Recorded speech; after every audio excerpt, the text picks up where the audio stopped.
no billions of dollars have been dished out to us. That was money which was reimbursed for the services we rendered to the United States of America and its allies.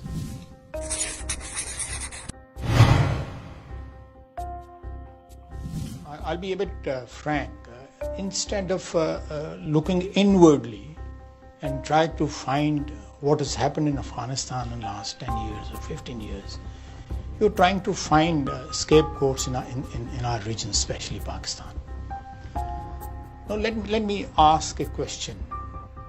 The drug production in Afghanistan has gone up by 3,700%.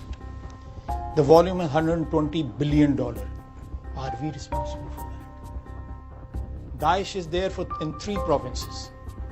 Proven presence. Are we responsible for that? 40% of territory has been lost to Taliban in the last 15 years. Are we responsible for that? Abdullah and President Ashraf Ghani, they are fighting with each other. I don't want to narrate the extent of their fight, because that will be undiplomatic. Are we responsible for that? More than 100,000 American troops were there. Over $1 trillion have been pumped into that economy.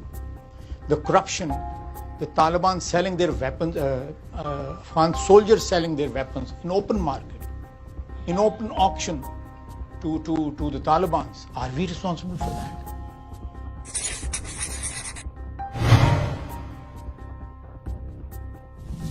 You shouldn't have left the way you left that region way back in the early 90s or late 89. You thought the Cold War is over. We are the sole superpower, so we don't have to bother about Pakistan or this region. They can go to hell. And that is what happened. We went to hell. We went to hell, and we are still burning in that hell. Our good friends, the Americans, because they wanted to kick out Soviet Union from Afghanistan.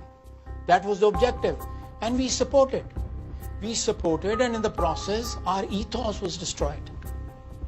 That is the problem. That is the tragedy. It makes my heart bleed.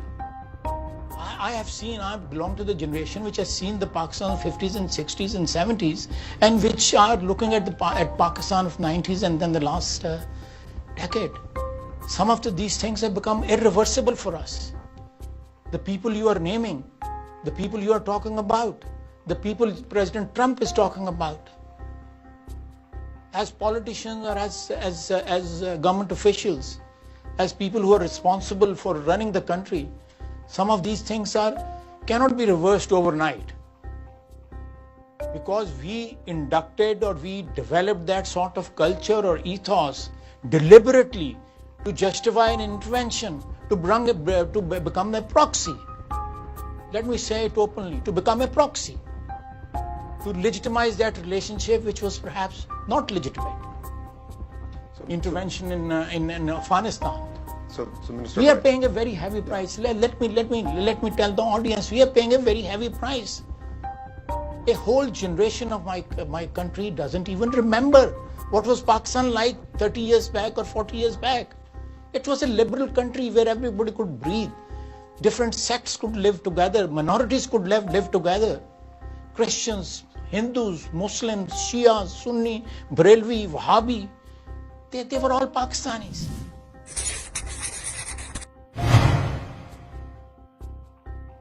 Don't blame us for Hafiz says.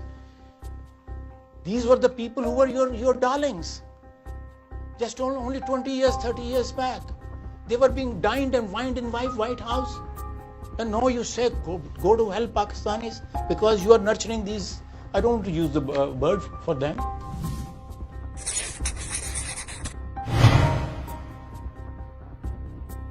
Large-hearted people. A slight gesture of friendship from your side will make a huge difference.